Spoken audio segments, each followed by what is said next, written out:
Chapter 4. Teachings on Yoga according to the Bhagavad Gita. The essence of all yogic practices, as graciously expounded by Lord Krishna in the Bhagavad Gita, is briefly outlined here. He who has renounced all desires, finding contentment and repose solely within the self, is known as a sthita prajna, one of steady wisdom. His mind remains unshaken by sorrow, and he remains free from craving even amidst pleasure. Devoid of attachment, fear, and anger, he harbors neither desire nor aversion, regardless of whether he encounters good or evil. Just as a tortoise withdraws its limbs into its shell, the yogi of steady intellect restrains his senses from their respective objects. 2. Much like a lotus leaf remains untouched by water, the yogi, having surrendered all his actions to the divine, remains unaffected by the consequences of those actions. Renouncing all attachment, he engages in action through his body, mind, intellect, and senses solely for the purification of his inner self. In contrast, the non-yogi acts, driven solely by the desire for results. One who has attained yogic perfection views a noble Brahmin, a cow, an elephant, a dog, and even an outcast who eats dog meat with equal vision, for the supreme reality, the indwelling spirit, Antaryaman, present within all beings, is one and the same. It is upon this supreme reality that the yogi remains steadfastly established. Unswayed by the allure of sensory pleasures, he experiences the supreme bliss of the self. 3. He who, while still dwelling within this physical body, possesses the fortitude to withstand the turbulent surges of desire and anger, is the one who attains the supreme bliss that is the realization of the inner self. 4.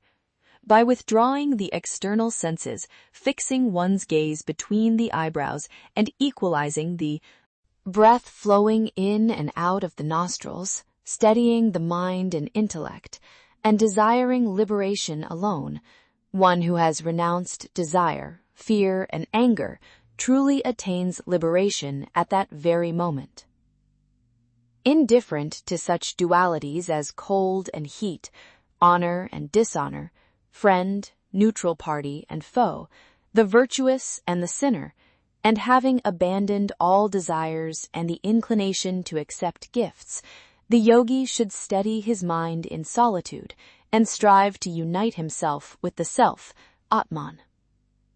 Seated firmly upon a seat in a clean place, neither too high nor too low, arranged with a deerskin laid over a mat of sacred grass, darba, and covered in turn by a cloth, having brought the mind and senses under control and focusing the consciousness with single-pointed concentration, holding the body, head, and neck erect and steady, fixing his gaze firmly upon the tip of his nose, with eyes that do not wander outward and with a serene nature undisturbed by fear, the yogi must firmly anchor his mind on me. The benefits of yoga do not accrue to one who eats excessively, nor to one who fasts completely, nor to one who sleeps too much, nor to one who remains excessively awake. However, for the one who maintains moderation in eating, recreation, sleeping, and waking, as prescribed by the scriptures, yoga serves to alleviate all forms of suffering. Thus, with a mind fully disciplined and free of desires, and established firmly within the self, one attains perfection in yoga. He appears like a steady lamp that flickers not, even amidst the wind. Through such dedicated practice of yoga, when the self becomes fully established within the self, there arises a state of bliss that transcends the power of speech to describe. From such an exalted state of being, the yogi remains unshaken, even in the face of the most severe calamities. He who sees everyone within himself, and himself within everyone, regardless of the state he is in, remains firmly established in me alone. He who departs from the body while meditating solely upon me attains me alone. Whatever a person contemplates at the moment of death, that very state he attains immediately after leaving the body.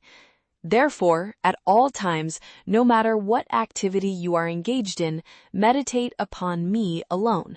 By doing so, it is certain that you will reach me at the end of your life. Practice this discipline without interruption. At the final moment of your physical existence, through the power of yogic practice, fix your meditation steadfastly upon the Supreme Soul, Paramatma, residing between the eyebrows. I shall now briefly describe to you that sacred syllable, that which the knowers of the Vedas chant, that into which ascetics free from all desires enter, and that immutable sound which serves as the ultimate goal of all spiritual disciplines. By closing the 9 gates of your body, subduing your mind and heart, and utilizing the power of yoga to direct your vital breath upward, while chanting the mantra Om, remain absorbed in meditation upon me alone at that final moment, and you shall attain eternal bliss. To those who constantly meditate upon me without ceasing, I am easily attained at that decisive final moment. From the Creator Brahma down to the lowest living beings, all are subject to the cycle of creation and dissolution. However, the yogi who merges into me is liberated from this cycle forever. 8. The Supreme Soul resides within the heart of every living being, directing all their actions and movements. Surrender yourself completely unto Him. 9. Let your intellect be your sole refuge. He who performs actions driven merely by the desire for their fruits is indeed a degraded soul. 10. For the sake of practical application, the aforementioned truths may be summarized as follows. Regulate your Annamaya kosha, physical sheath, through a proper regimen of diet, physical exercise, worldly engagements, sleep, rest, and recreation. Purify your Pranamaya kosha, vital sheath, through the practice of pranayama. Furthermore, by renouncing all agitating emotions, such as desire, fear, and agitation, and by conducting all your daily affairs with serenity, purify your Manomaya kosha, mental sheath.